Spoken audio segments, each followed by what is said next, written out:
All right, what's up, Facebook, YouTube, internet world?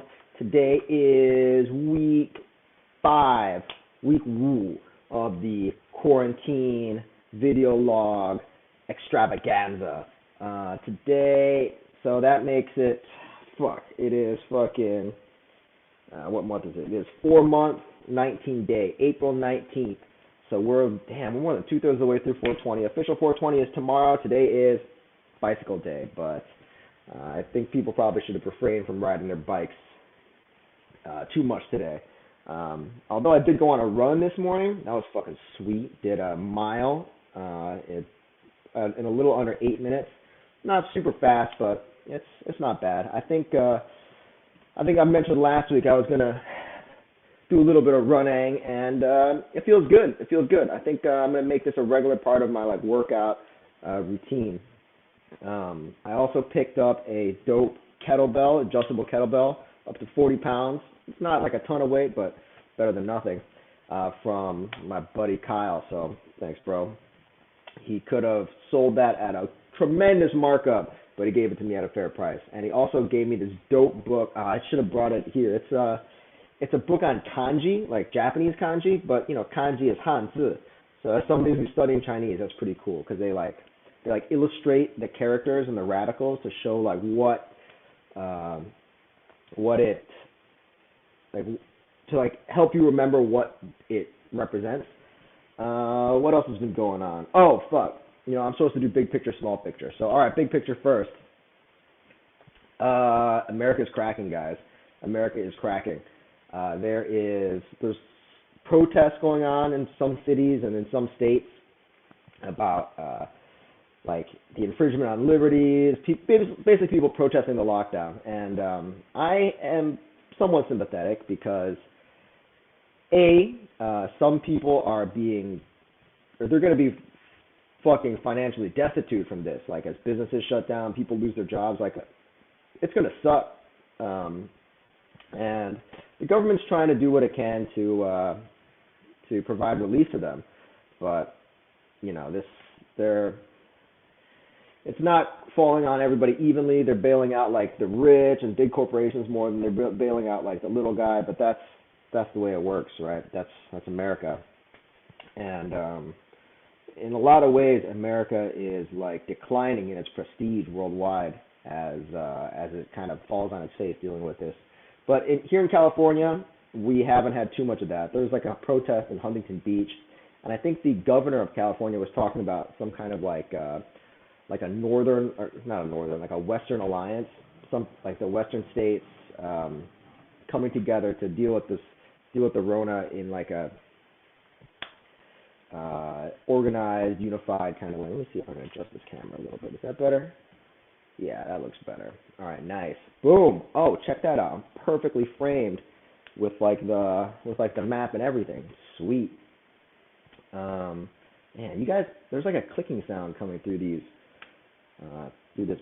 headphones. I'm gonna try to, if any of you guys know of a good wireless headset or mic, something I can wear, please send it to me. I would love to upgrade my setup so I can produce better quality videos. And also, so people, when I'm streaming StarCraft, people can, it's a little bit better of an experience for anybody who's watching. So yeah, it'll be interesting to see how the United States is able to deal with these different state responses to the coronavirus.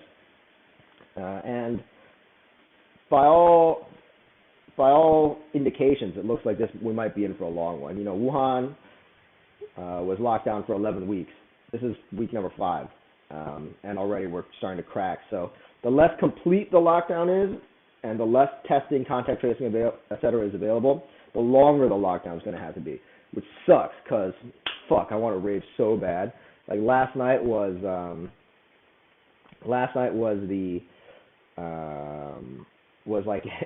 ground control virtual rave, so that was sweet seeing everybody's faces again. And me and baby girl, we watched.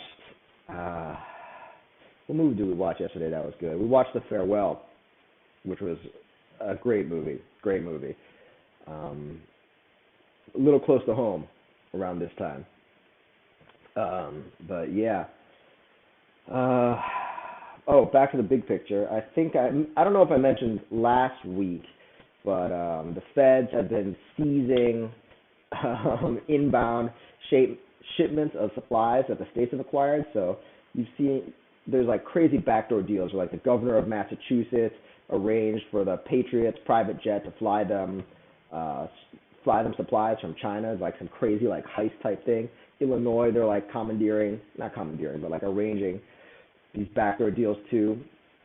Um, and yeah, so it's interesting to see how like you have like this confused federal response, organized state and local responses, and also like the backlash coming from some people.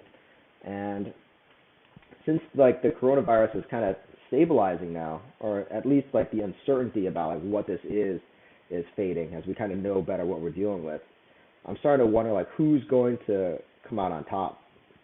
One of my homies, Charles, he mentioned that some of the big winners are going to be like people who have like solid, entrenched brands like Disney, because Disney, Disneyland is down, is shut down for now, and all the businesses took a hit from the coronavirus. But from a competitive standpoint, the people who are like the highest, who are like the have the deepest moats, the most thoroughly entrenched, they're going to be less. They're going to be further from zero, So they're going to be better able to pivot from this, to take action during this time, and to take the advantage, take the initiative again after the lockdown ends. So, I've pulled all my money out of the stock market when things first started going down, but now I'm starting to think it might be time to go back in. I know Amazon and Netflix are up 40% in the last month, but I think that might be a little skewed because I think the S&P is up like 30% by itself. So, I did buy a little bit back into Amazon, and maybe that was a little bit premature. But I have confidence. I mean, everything is sold on Amazon right now. All people are buying is Amazon right now. Amazon, like since no one can go anywhere, of course people want things delivered. And who's the number one delivery guy? Not only for supply, for like plastic and digital goods, but also for fucking groceries. So Amazon, like I think the future is going to be Jeff Bezos bringing you stuff from Xi Jinping, and I think it would be wise. Of course, I'm a layman. Don't take my financial advice. I'm just a fucking investor, bro. I don't know shit. But I think it might be wise to get on board the Amazon train. Live Nation, they're getting crushed because there's no live events at all. But when they start coming back, they're gonna be at the front of the pack. They own Insomniac, Ever the Best. So yeah, I mean, who's gonna fuck with Live Nation? Who's like everyone else is gonna be ground into powder, but Live Nation will still kind of exist. So yeah, that's a big picture. Small picture, I mentioned a little about running, the workout intensity. Yeah, I gotta give a shout out to baby girl for finding this workout, this like Athlete X at home workout. It's quick, it's intense, it's comprehensive, it's the shit. And since it's only 3 days a week, it gives you like time in between for you to do other stuff that you might be interested in. So I've been fucking smashing some pull-ups. I'm trying to get like some good hang strength too. Running. I used to jump rope, but I kind of dialed that back. I've even been doing like the boxing ball, like the thing you tie around your forehead and you go pop, pop, pop, pop, pop, pop, pop, like a cat foot for humans. I might take a video of me doing that when I get good at it. Post that up somewhere.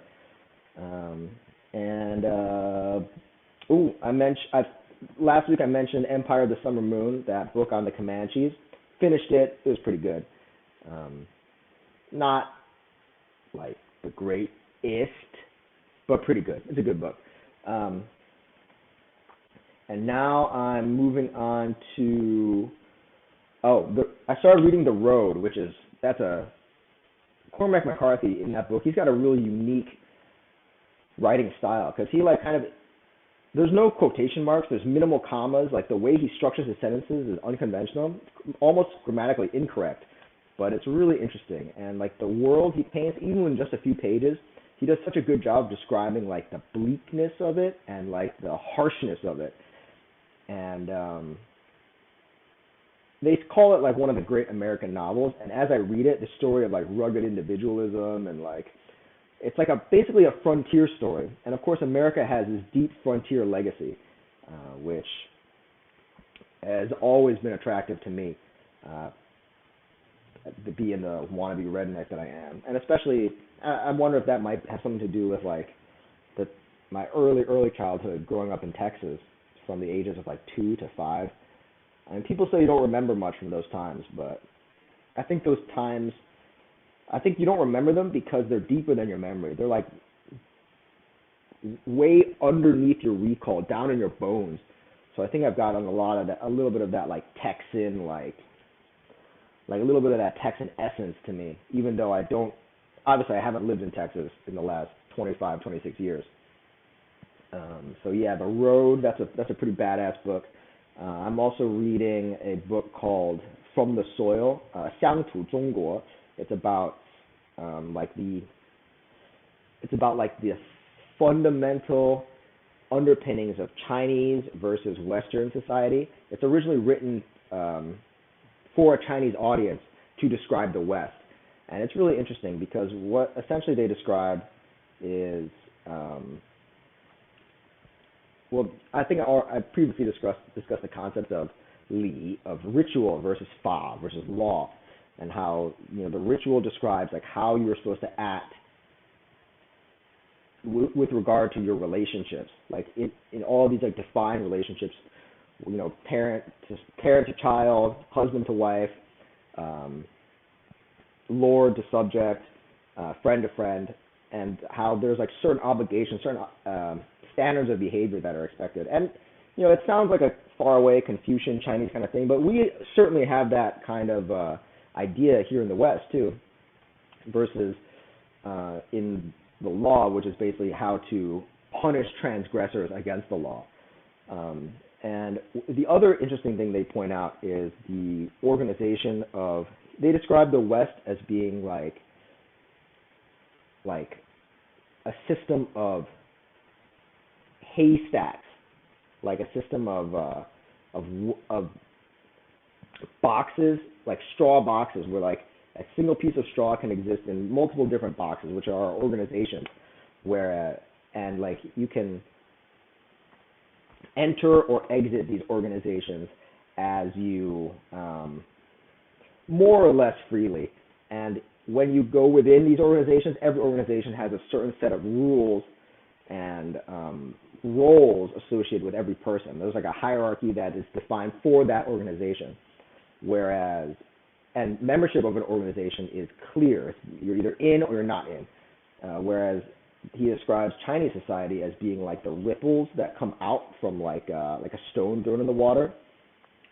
So it's like a network of relationships where where instead of being like you're clearly in or you're clearly out, there's like a gradient of connectedness in all of these different types of relationships, centered around the person, around the individual. So he points out that often China is seen as like a communal oriented society, as opposed to like the Western individual oriented society. But this guy, I think his name is Li Xiaotong. I'm beginning the names wrong. He's like the father of Chinese sociology. Anyways, he says that why people commonly say that China is communal and the West is individualist, but that it's actually not the case. They're both individualists. But in the West, the individual joins a series of organizations, and which function under certain principles and certain rules. Whereas in the East, in China, the individual is part of a network of relationships, which he can't easily leave, or he can't easily abandon them. Just like, I guess in the West, you can't easily leave your organizations either. You can resign and stuff, but you're always like because in each of these societies, whether your organizations or your networks, they're both like a foundational element of your position in society and of your your status, your even like the definition of yourself. It's not, you can't just like effortlessly forsake them. Although in the West, he points out that there's the concept of a soul where you're ultimately answerable not to any of your fellow men, but to the Creator, to God. Whereas in the East, your primary the primary definition of your existence isn't in this idea of an immortal soul, but in your relationships with others, with your community, with the people around you. So I thought I think that's really interesting. I love these like deep, like sociological types of books. One of my other favorite books was The Social Animal.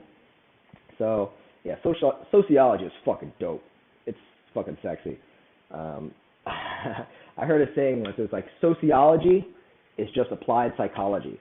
Psychology is just applied biology. Biology is just applied chemistry. Chemistry is just applied physics. And then physics is like, oh, the truth. But in this cartoon that this was really from, is like the physicists are like, physics. And then the mathematicians are like, oh, I didn't see you over there. So the implication being, of course, that that even physics is just applied math. And math is the supreme truth of the universe. So, yeah, math is kind of cool, too. I never liked it as a kid, but now thinking about it, sounds kind of sexy. So, yeah, that's my life. Pretty good. Eating a lot of home-cooked meals, courtesy of my girl. Yeah. Life is good. Oh, I trimmed this a little bit. It was getting kind of out of hand, so I trimmed it down to like half a millimeter. I think it looks all right. I might let it grow, let it hang out around like 1 millimeter or so. We'll see. All right, cool. Well, yeah, stay safe out there, guys. New York friends, please take care of yourselves, and I hope to see some videos from y'all. All right, see you on the flip side. Mask up, stay safe. Later, skaters.